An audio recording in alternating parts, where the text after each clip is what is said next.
Peut-être qu'on parlera d'Airsoft, hein, peut-être, je ne sais pas.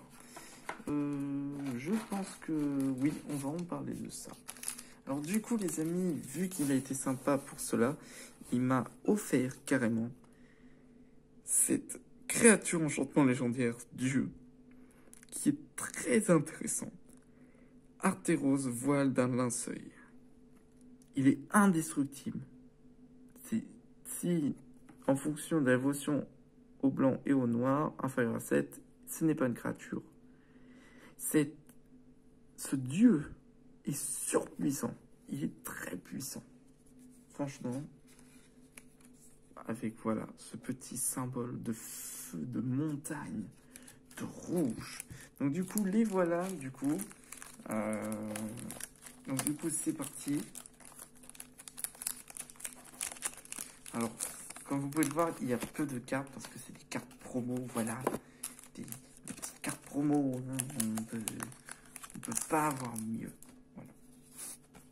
Alors concrètement, vous pouvez avoir des cartes telles comme ça, hein, où il y a des petites choses, voilà, des toutes petites choses qu'on peut en parler. Ou alors, vous pouvez avoir une chance inouïe. Alors ça, par exemple, c'est pas mal, ça, le marchand gris, Asfomes.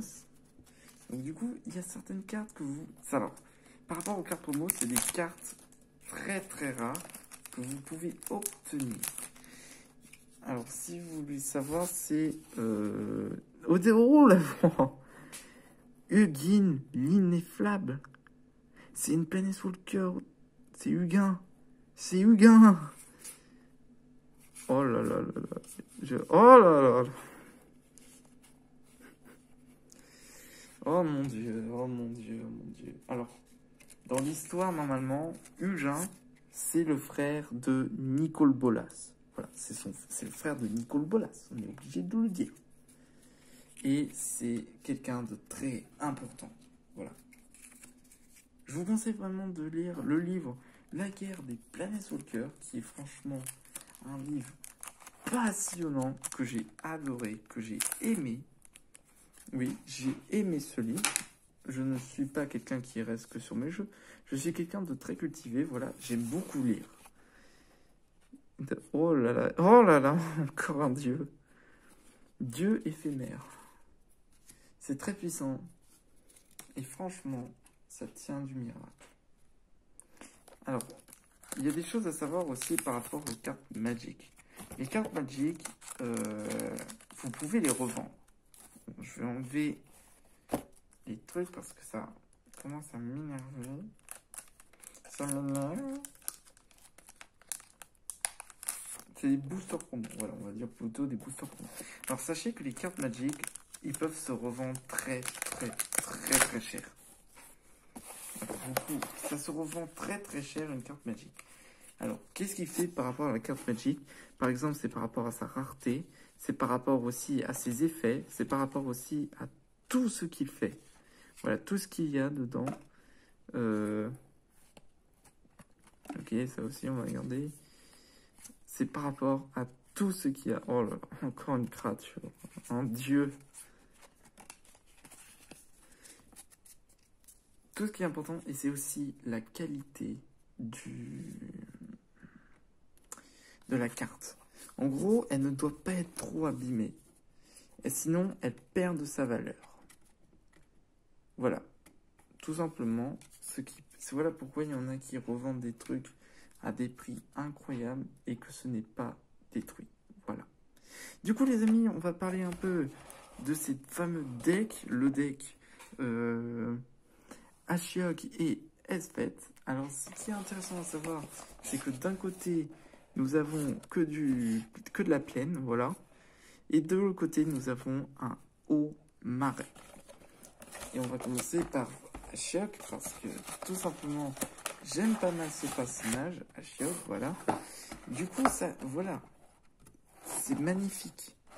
Avec Ashiok, qui est très bien, avec son dernier effet qui est impressionnant. Acquérez le contrôle de toutes les créatures que l'adversaire ciblé contrôle. En gros, si l'adversaire a une armée, vous utilisez ça, c'est très pété. mais c'est, comment dire, on a quand même un petit problème par rapport à celle-là, c'est que déjà elle coûte cher, et par rapport aussi à ses effets là-bas. Donc vous avez ici le fameux petit booster avec Ashiok, voilà, c'est le deck et tout, et à l'intérieur on a 2 boosters supplémentaires avec les cartes qui sont dedans. Du coup, les boosters, les voici, les voilà. Tac, alors on va vite fait les utiliser. Du coup, voilà. Alors, on peut avoir, c'est comme des boosters normaux, on peut avoir des trucs très très rares. Oh là là! Oui, on peut avoir des trucs très très rares. Ça, c'est très très rare. Très très très rare. Flamboiement. On peut avoir des planètes sous le cœur, c'est possible, des planètes sous le cœur. Oh là là, le Kraken. On peut avoir des planètes sous le cœur, les gens. On peut vraiment avoir des planètes sous le cœur, ça peut faire hyper mal. Voilà, ça peut faire hyper mal. Donc du coup, par rapport à cela, concrètement, c'est plus un deck qui se joue sur l'échappée, voilà, par rapport à reprendre les personnes dans le cimetière et les rejeter. C'est un deck plutôt pas mal, mais il faut bien réfléchir quand même à l'utilisation. Et Elpeth, qui est normalement le contre de ce deck, qui est plutôt pas mal, je trouve. L'héroïne est plutôt pas mal. Et ses effets aussi sont impressionnants. Voilà, désolé si c'est un peu flou.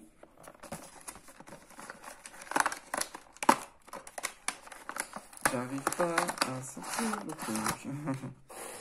Du coup, dès que vous avez ce deck, il y a toujours une planète walker légendaire. Et franchement, pour moi, ça vaut carrément un 20 sur 20. Parce que sachez que prendre une carte comme ça prend du temps. Ça prend du temps, voilà. Le but, c'est de pas trop les abîmer. Donc là, on a le deck plein d'Elpeth. Voilà, Elpeth. Et du coup, ces 2 derniers boosters, les amis, ces 2 derniers boosters, on va ouvrir ensemble. Et maintenant, ça fait beaucoup de cartes, hein, je tiens à préciser, à ranger surtout. Parce que oui, les amis, il y a aussi une phase de rangement où on doit tout classer. Ouais, on a des... Est-ce qu'on va avoir de la chance? C'est plutôt pas mal aussi par rapport aux créatures. C'est vrai, je dis que normalement, c'est les créatures les plus rares, les plus puissantes, certes, mais c'est les plus chères. Alors que certaines petites sont très intéressantes, voire même impressionnantes. Que ce soit pas des rares, évidemment. Même si les rares sont très puissantes, certaines ont un artefact légendaire. C'est intéressant, mais c'est pas le Lotus Noir, qui est une des cartes les plus puissantes du jeu. Alors, comme vous pouvez le savoir, certaines cartes peuvent être très intéressantes parce que par rapport à leur niveau de puissance. Voilà. Donc du coup, les amis, ce sera tout pour cette vidéo sur Teros par-delà de la mort. J'espère que cette vidéo vous aura plu. N'hésitez pas à dire en commentaire qu'est-ce que vous en pensez, à vous abonner et à liker. C'était Massfechter, out.